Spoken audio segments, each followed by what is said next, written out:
International scientist ने खोजा मायावी राक्षस कण, खासियत देखकर आप हो जाएंगे हैरान।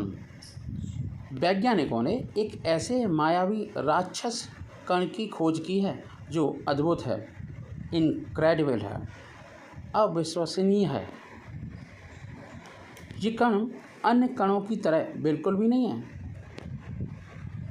इस कण की और राक्षस कण की ये खासियत है कि इस राक्षस कण का कोई भी मास नहीं है, द्रव्यमान नहीं है। इसका अर्थ ये हुआ कि किसी भी तापमान पर राक्षस कण को आप बना सकते हैं। इस मायावी राक्षस कण की खोज इलिनॉइस विश्वविद्यालय के शोधकर्ताओं ने रिसर्चर्स ने की है। रिसर्चर के अनुसार इस कण की भविष्यवाणी सबसे पहले 1956 में भौतिक विज्ञानी डेविड पाइंस ने की थी। आपको बताएं, इनका मानना ये था कि कण के इलेक्ट्रॉन ठोस जगह से गुजरते समय अजीब प्रतिक्रिया देते हैं। इन मायावी कणों का निर्माण किसी भी ऊर्जा से हो सकता है और किसी भी टेम्परेचर पर हो सकता है। वैज्ञानिकों का यहाँ तक मानना है कि ये राक्षसी कण सुपर कंडक्टर के लिए हॉली ग्रेल साबित होगा। मतलब अगर हम इन कणों को सुपर कंडक्टर्स के साथ यूज कर लें तो हॉली ग्रेल साबित होगा। बहुत ही बढ़िया होगा, अच्छा होगा। जय हिंद, जय भारत।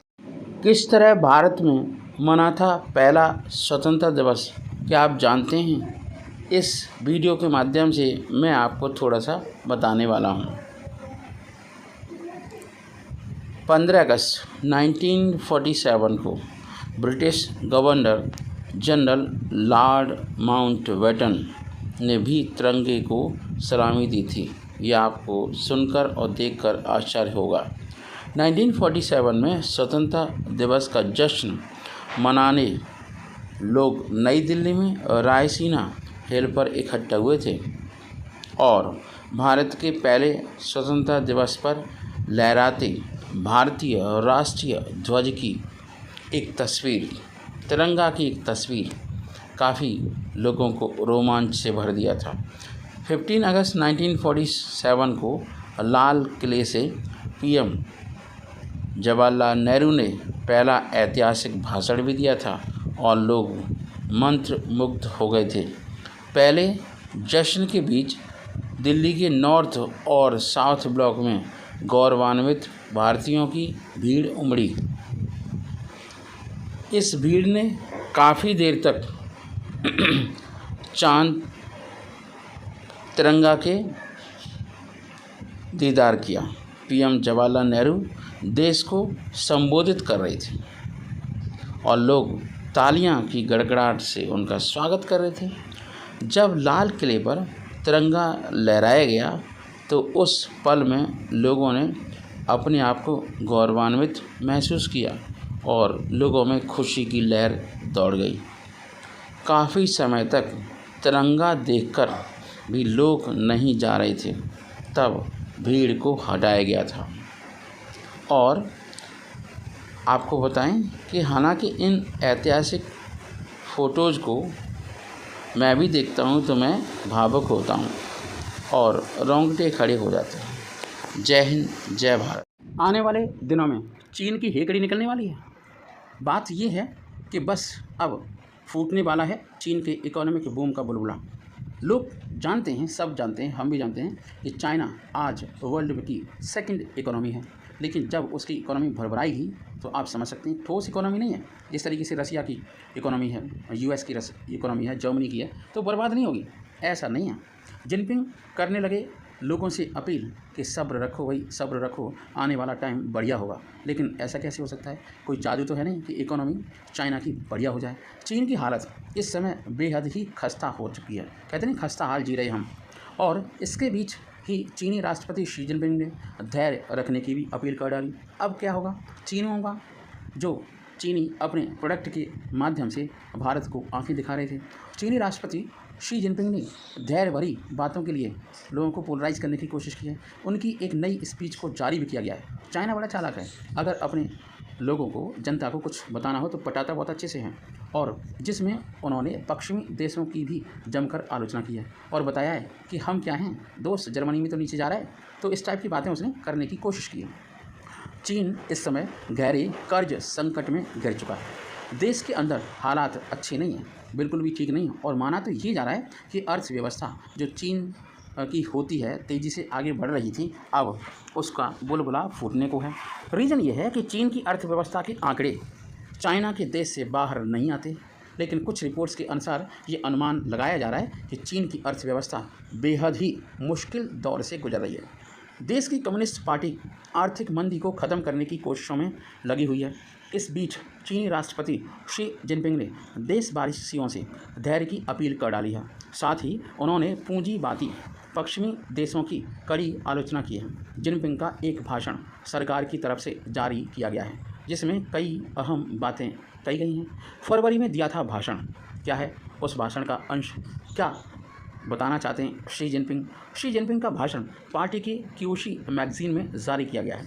यह उस समय जारी हुआ है जब जुलाई में उपभोक्ता और फैक्ट्री गतिविधियों में काफ़ी अंतर आ गया है, गिरावट के आंकड़े जारी होने लगे हैं। भाषण में जिनपिंग ने युवाओं से अपील की है और युवाओं के बीच बढ़ती बेरोजगारी में चिंताजनक वृद्धि को नज़रअंदाज करने की अपील की है। शी जिनपिंग ने भाषण में कहा कि हमें ऐतिहासिक तौर पर धैर्य बनाए रखना है और क्रमबद्ध तरीके से एक स्थिर प्रगति पर जोर देना है। क्यूशी ने लिखा कि भाषण फरवरी में दक्षिण पश्चिमी शहर चोंगकिंग में दिया गया। चोंगकिंग काफ़ी फेमस इलाका है। क्यूशी मैगजीन में राष्ट्रपति शी जिनपिंग के भाषण देने के कुछ महीने बाद उसे रिलीज भी कर दिया जाता है। पश्चिमी देशों की इस भाषण में आलोचना की गई है। शी जिनपिंग ने पश्चिमी देशों की भी खुलकर आलोचना की है।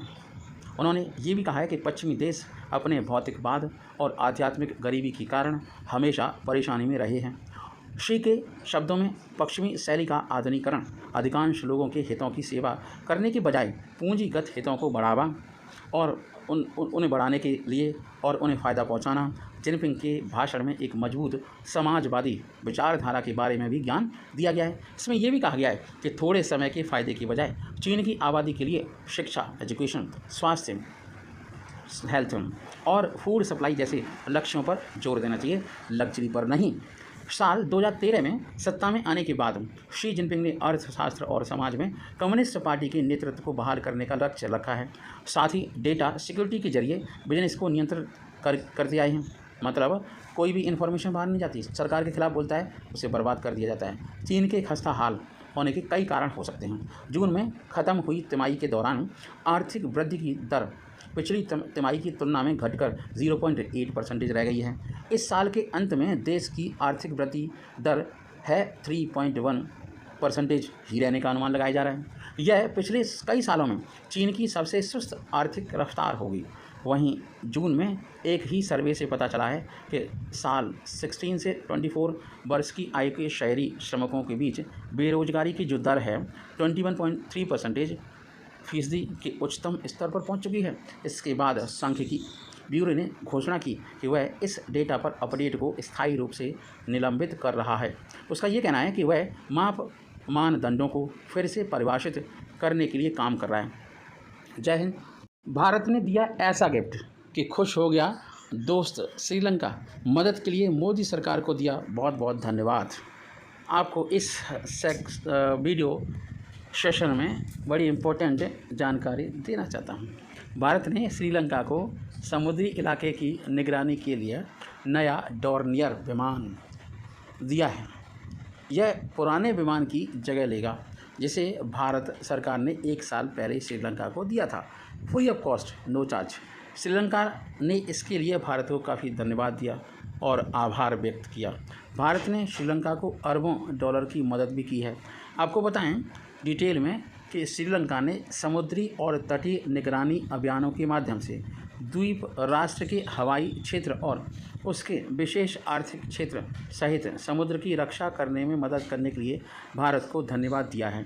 भारत के प्रति आभार बुधवार को श्रीलंका के राष्ट्रपति रानिल विक्रमसिंघे के वरिष्ठ राष्ट्रीय सलाहकार सांगला रत्नायक की ओर से व्यक्त किया गया जब वह श्रीलंका वायुसेना को सौंपे गए भारतीय नौसेना के डॉर्नियर विमान को स्वीकार कर रहे थे।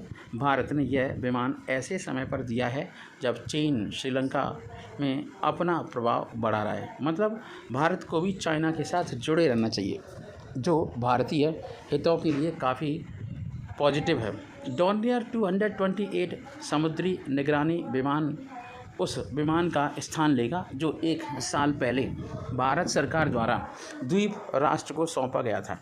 अनिवार्य रखरखाव के लिए डॉर्नियर को भारत लौटना पड़ा था। कुछ कारण रहे थे।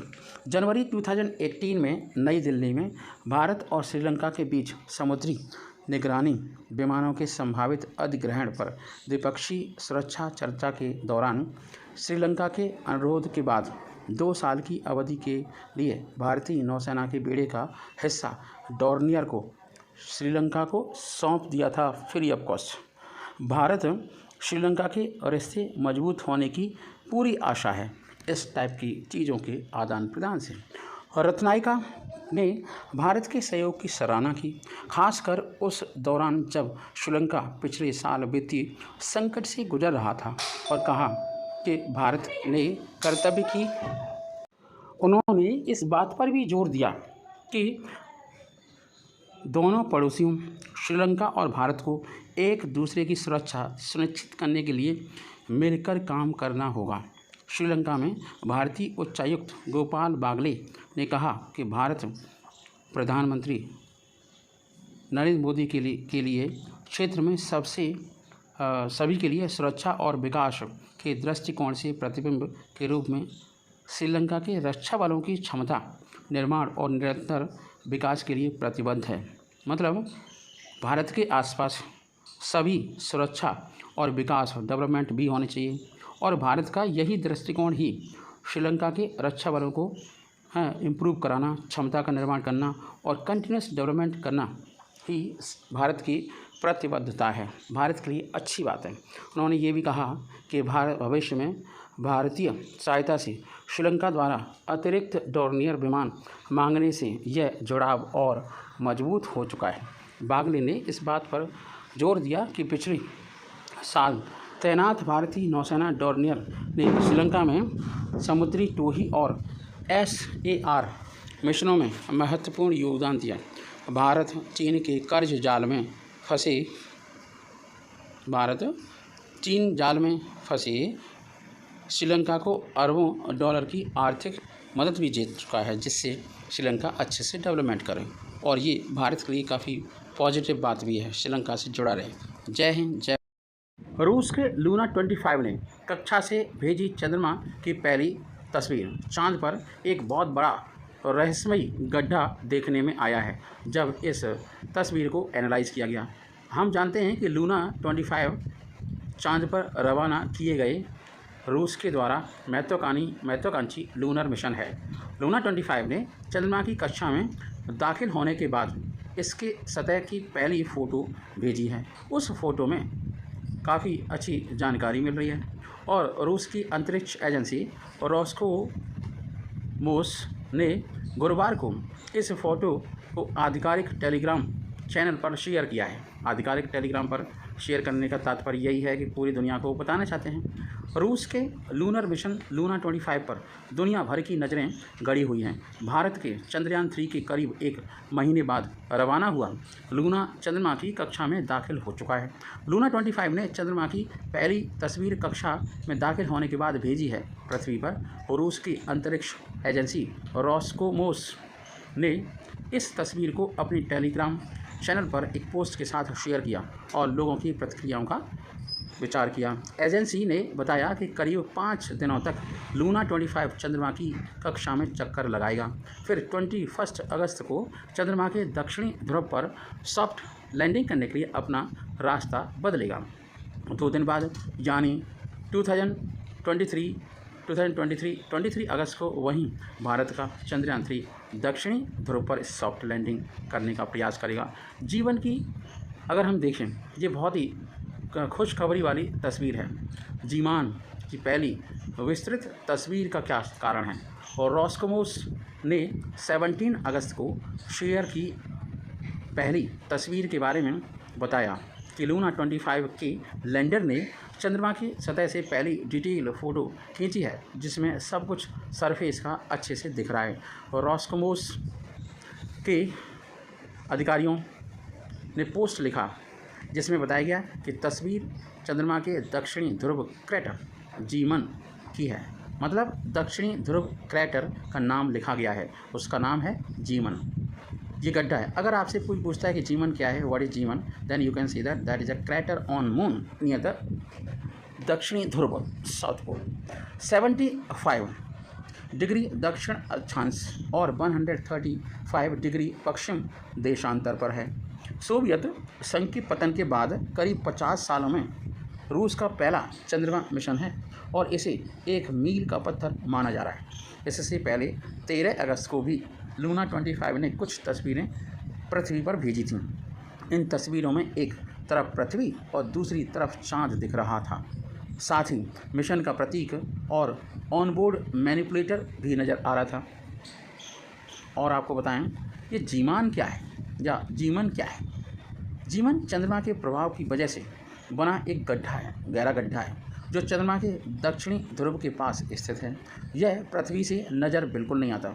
जीमन के उत्तर पक्ष में न्यू मेरोव क्रेटर और दक्षिण पूर्व में ऐश ब्रुक क्रेटर है। ऐश ब्रुक क्रेटर। वैज्ञानिक आज तक उस घटना को समझने में लगे हुए हैं जिसकी वजह से इन क्रेटर्स का निर्माण हुआ। जीमन का बाहरी किनारा कटा फटा हुआ है और काफ़ी टेढ़ा मेढ़ा है। ढलानों की चौड़ाई भी बहुत अलग है। लूना 25 अभी चंद्रमा की कक्षा में है, लेकिन यह लंबे समय तक नहीं वहाँ पर रह सकता। आने वाले दिनों में लैंडर चंद्रमा के दक्षिणी ध्रुव के पास मौजूद भूरे रंग की गंदगी के एक टुकड़े की जांच करेगा। यह क्षेत्र बर्फ़ से भरा हुआ माना जाता है। अगर लूना 25 लैंडिंग में सफल रहता है तो अंतरिक्ष यान 1 वर्ष तक चलने वाले मिशन को अंजाम दे सकता है। बर्फ़ के अलावा वह कई अन्य जांच पूरी करेगा। क्या है मिशन का मकसद? रूस ने 11 अगस्त को लूना 25 को लॉन्च किया था। वहीं भारत का चंद्रयान 3 14 जुलाई को लॉन्च किया गया था। बताया जा रहा है कि चंद्रमा के दक्षिणी ध्रुव पर लैंडिंग के लिए लूना 25 ने छोटा रास्ता अपनाया है। इस रास्ते के बारे में दुनिया की किसी भी अंतरिक्ष एजेंसी को बिल्कुल नहीं मालूम है। वैज्ञानिकों का ये कहना है कि भारत और रूस दोनों के सामने एक बड़ा चैलेंज ये है, और कोई भी देश खिताब जीत सकता है। कि चैलेंज तो यही हुआ ना कि कौन सा देश साउथ पर सॉफ्ट लैंड करवाने में सफल होता है। इस बात की पॉसिबिलिटी बहुत कम लग रही है, लेकिन देखते हैं क्या होता है। लूना 25 का लक्ष्य दक्षिणी ध्रुव पर 1 साल तक अपने मिशन को अंजाम देना है। यह वह जगह है जहां पर हाल के कुछ वर्षों में वैज्ञानिकों ने गड्ढों में जमे हुए पानी के निशान का पता लगाया था। What India looked like from Chandrayaan 3 as per AI। Artificial intelligence के द्वारा चंद्रयान से कैसा दिखता है ताजमहल और भी बड़ी बड़ी buildings. Scientist and space enthusiasts around the nation are eagerly waiting for the successful landing of Chandrayaan 3. Artificial intelligence has imagined how India must have looked like from Chandrayaan 3 after it took off. Chandrayaan 3, India's third lunar mission, is very near to the successful landing. ISRO recently shared a video of moon as viewed by Chandrayaan 3 on August 6, 2023.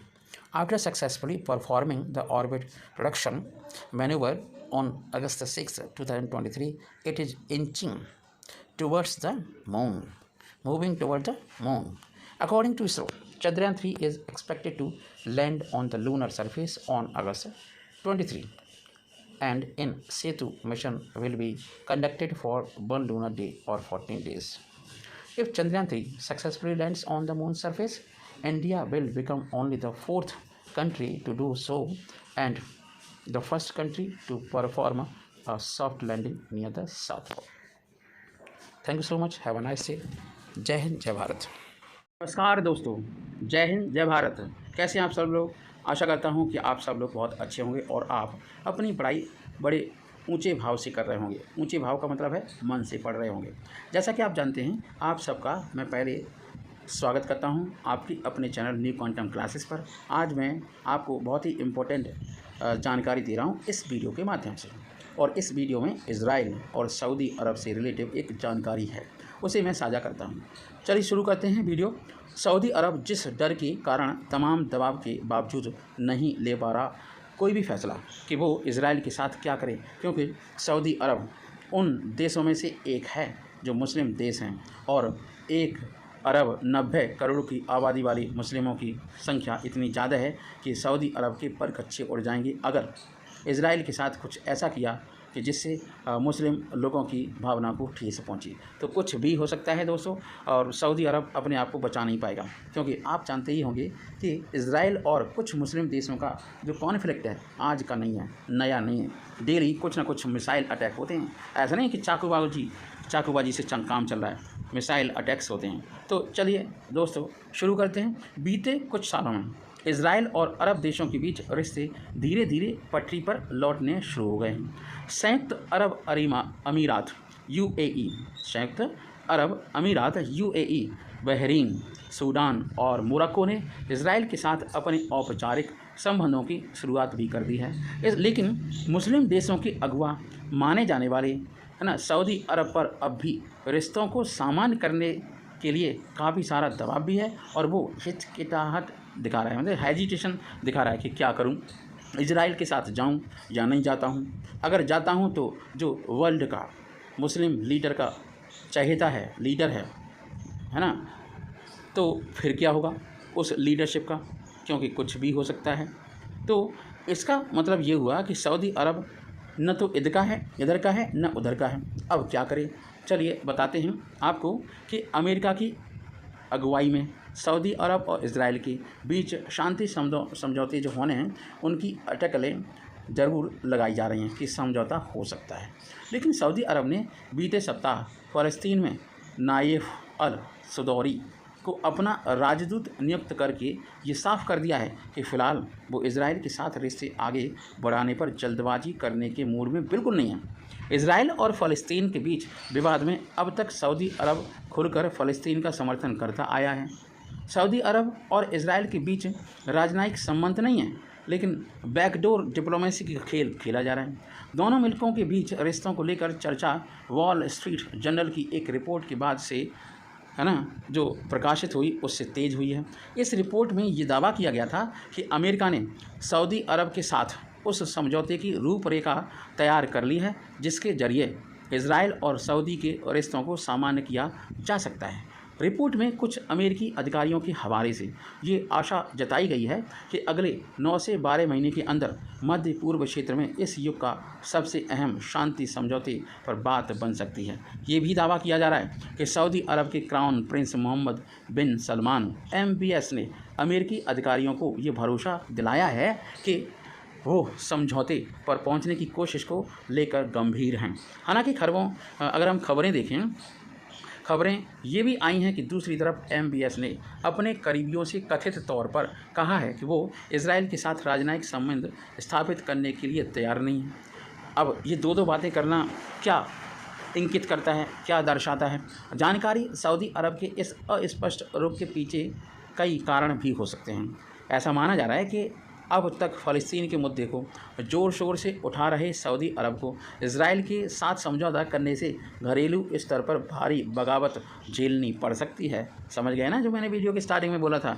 साथ ही मतलब Muslim country को मुस्लिमों के साथ खड़ा होना होगा। वो इज़राइल के साथ कैसे खड़े हो सकते हैं? इससे अंतर्राष्ट्रीय समुदाय खास तौर पर मुस्लिम देशों के बीच सऊदी अरब की नेता वाली स्थिति को बड़ा धक्का भी लग सकता है, और बीच में आ टपकेगा कौन? टर्की भी चाहता है। उसके बाद किसका लपलपाने लगता है मुंह? पाकिस्तान। ईरान फैक्टर की वजह से पेश में है सऊदी अरब। कंफ्यूज हो गया है सऊदी अरब, क्या करें क्या न करें। मध्य पूर्व में दशकों से दुश्मन रहे सऊदी अरब और ईरान के रिश्ते इस साल बड़ा बदलाव देखा गया, और इन रिश्तों में बदलाव करने वाला कोई और नहीं चाइनीज़ है, शी जिनपिंग है।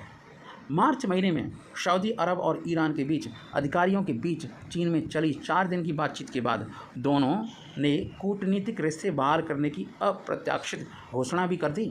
सऊदी अरब में एक जाने माने शिया धर्मगुरु को फांसी दिए जाने के बाद रियाद स्थित सऊदी दूतावास में ईरानी प्रदर्शनकारी घुस गए थे। 2016 में इस घटना के बाद सऊदी अरब ने ईरान से अपने राजनयिक रिश्ते तोड़ लिए थे। इसके बाद से सुन्नी बहुल्य सऊदी अरब और शिया बहुल्य ईरान के बीच भारी तनाव हो गया था। मध्य पूर्व में वर्चस्व की होड़ में लगे दोनों देश एक दूसरे को अपना सबसे बड़ा दुश्मन मानते थे और उन्हें लगता है कि एक दूसरे के लिए ये खतरा भी मानते थे और ये लगता था कि इनके जितने भी राष्ट्र हित के चीज़ें हैं वो इनसे बिखर जाएंगी। इसी वजह से दोनों देश लेबनान, सीरिया, इराक और यमन समेत मध्य पूर्व के कई देशों में प्रतिद्वंदी गुटों को समर्थन देते रहे हैं। हालांकि दोनों देशों का एक दूसरे पर पूरी तरह भरोसा अभी तक नहीं बन सका है। ये तो देखते ही लगता है। जानकार ये भी मानते हैं कि अगर सऊदी अरब इजराइल के साथ कूटनीतिक रिश्ते स्थापित कर लेता है तो ईरान इसके खिलाफ आवाज़ उठाएगा और हो सकता है जैसे पहली समस्या थी वैसे ही फिर क्रिएट हो जाए सऊदी अरब और ईरान के बीच में। साथ ही इससे सऊदी अरब और इस्लामिक देशों की अगवा वाली स्थिति भी खतरे में पड़ सकती है और बीच में फटे में टांग अड़ाएंगे टर्की और उसके बाद पाकिस्तान। फिर देखते हैं सऊदी अरब को कौन पूछता है, फिर किस खिलौने में बिठाएगा चाइना।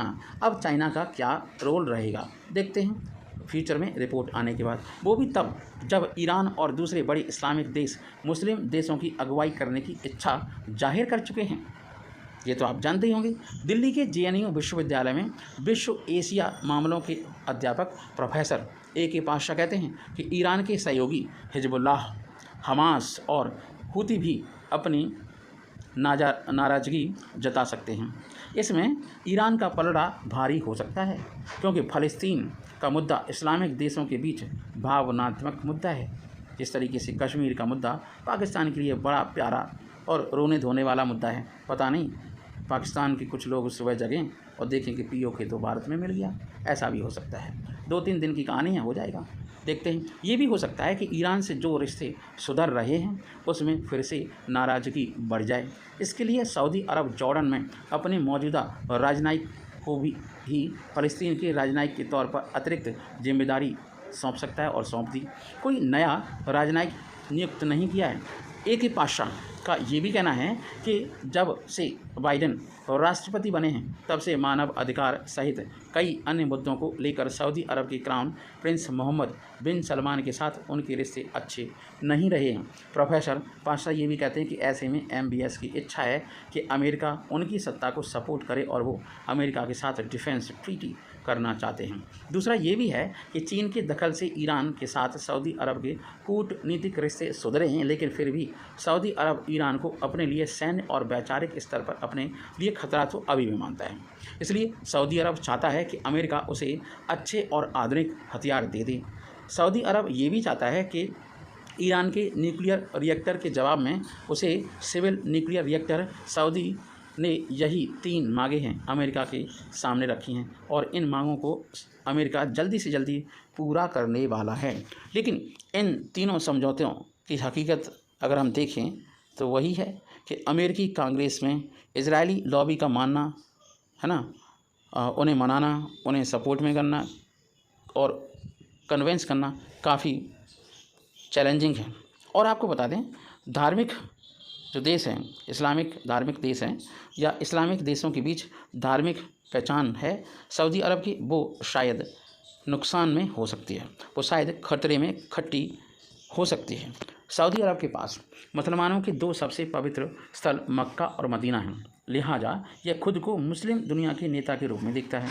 इसके कारण मुस्लिम बहुल देशों के बीच सऊदी अरब की एक धार्मिक पहचान भी है। इस्लाम का तीसरा सबसे बड़ा और पवित्र स्थल जिसे बोलते हैं अल अक्सा मस्जिद इज़राइल और फ़लस्तीन के बीच विवाद की जड़ यरूशलेम में है।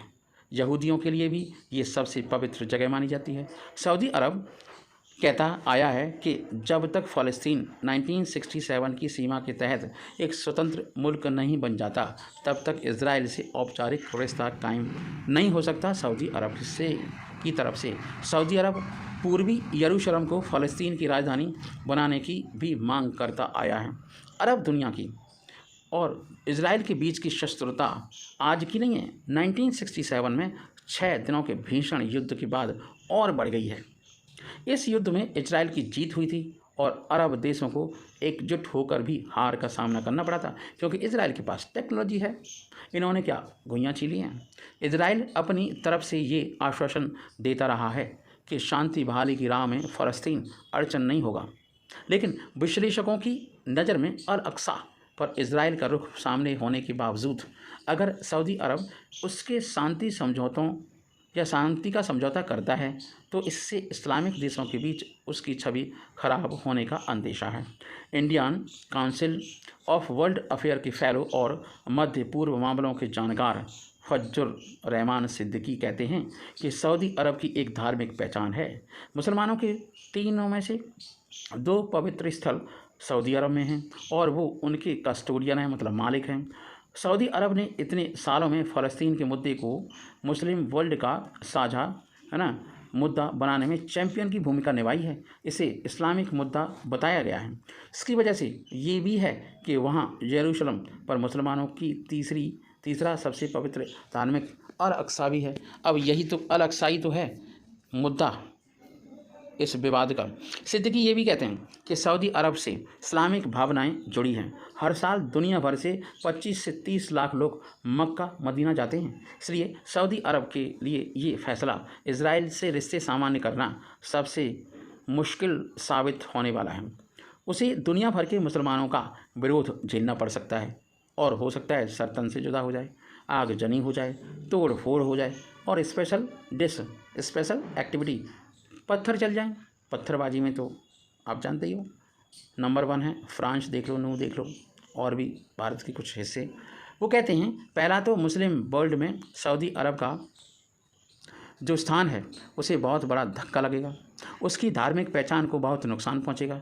तीसरी बात यह है कि ईरान, तुर्की, पाकिस्तान, सऊदी अरब ऐसे देश हैं जो तकरीबन 50-60 सालों से मुसलमानों के मुद्दों को लेकर आगे चलते हैं, चाहे वो कश्मीर का ही मुद्दा क्यों ना हो, इजराइल फ़लस्तीन का मुद्दा क्यों ना हो। उनके बीच अपनी धार्मिक पहचान की वजह से सऊदी अरब की जो रणनीतिक स्थिति है वो उसे खो देगा।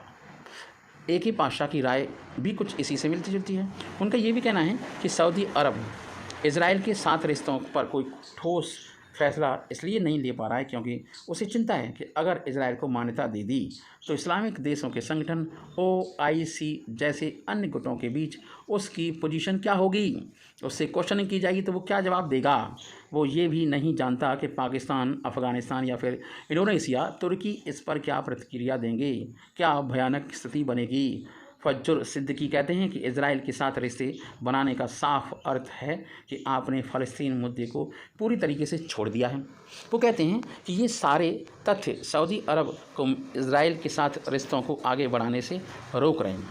UAE, मोरक्को कर सकते हैं, सऊदी अरब क्यों नहीं कर सकते। चलो देखते हैं।